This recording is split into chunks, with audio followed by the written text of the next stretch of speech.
My mother had a heart attack in 1998, and we had to take her to the hospital. And in those days in Peshawar, there was no private hospital. The only choice that we had was the government hospital. And in that government hospital, CCU, when we took her, even the cardiac monitors were not working. The doctors were excellent. They were trying to do their level best, but they didn't have the basic tools to really help her. And she did not survive. She lost her life. She was 58 at that time.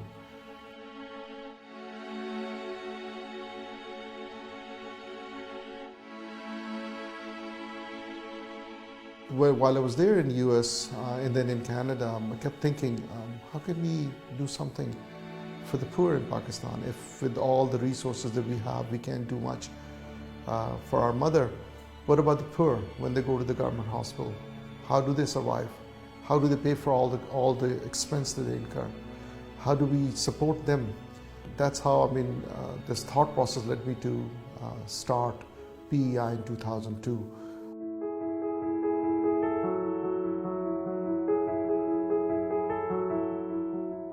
My mission was that I can try to reach out as many hospitals as possible throughout Pakistan and try to reach out as many poor as possible throughout Pakistan.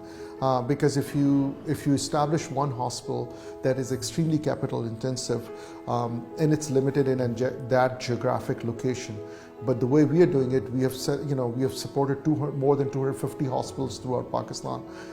Just this Sindh initiative alone that we are talking about is going to support more than 50 hospitals in Sindh. A similar project now has been agreed with the government of Balochistan. The Sindh one is 5 billion rupees, the Balochistan is 1 billion rupees initiative, where 70% is our contribution and 30% is the government's contribution. And a lot of hospitals in Balochistan now will benefit from this. So our thought process basically is reaching out to the poor.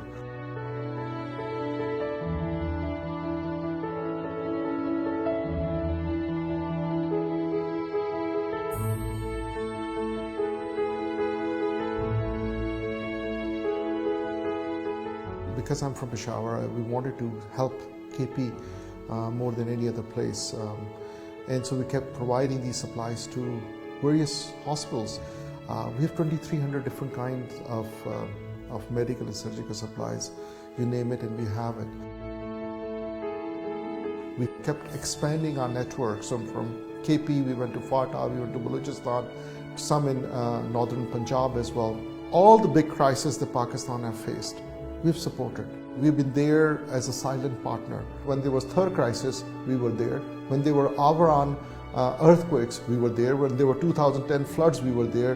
When there were, the KP government started the Sehat Ka Insaf, we were one of their partners. But we never ever, in any of these crises, when we helped the government, we didn't even put up our name.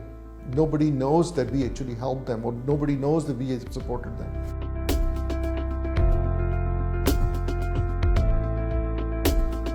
Pakistan Center for Philanthropy came and talked to us and said, you probably are one of the largest NGOs in Pakistan.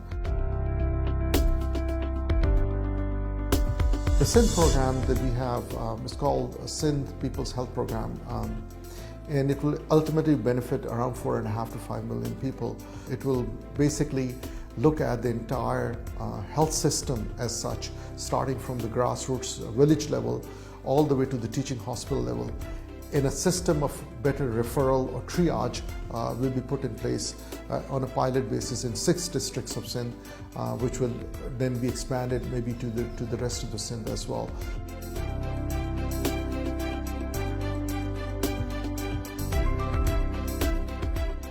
Children hospital that we are running in Sindh, this is a public-private partnership between us and Sindh government. Since we have taken over, it's totally transformed. People, when they go there, they can't believe that this is a government hospital. We had to open that and we had to restart the facility, hire more than 300 staff. And now from a consultant all the way to Aya, we have everybody there. and it's providing free of cost services for the poor. And where the OPD used to be 150 people a day, it has gone up to 2,000. Where the bed occupancy was 2 or 3, it has gone up to 120, 115 per day. It's a really nice hospital. Anybody going there is quite surprised that this can be done in government sector, and it can be done free of cost services for the poor.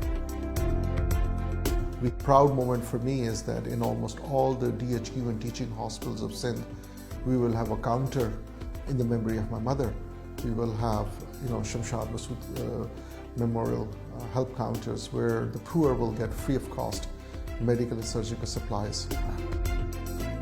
Last year, finally, we signed this largest initiative, which is probably the largest public-private partnership initiative in health sector in this country. Under that program, there'll be a very transparent and accountable system from our warehouse to the hospital, to the ward, to the patient.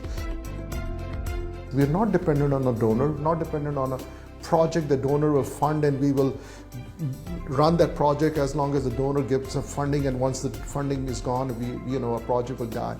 Our projects are long-term. Our partnership is with our own government, and our relationship is much stronger in that respect, that we can go in and put in our own money and our own resources and say, okay, here's an agenda which is Pakistani indigenous agenda to reform the healthcare of the people, which we call Rethinking Public Health, and which will deliver the results for the poor. If you're interested, come and partner with us, but we're not going to change our agenda. We'll continue with that.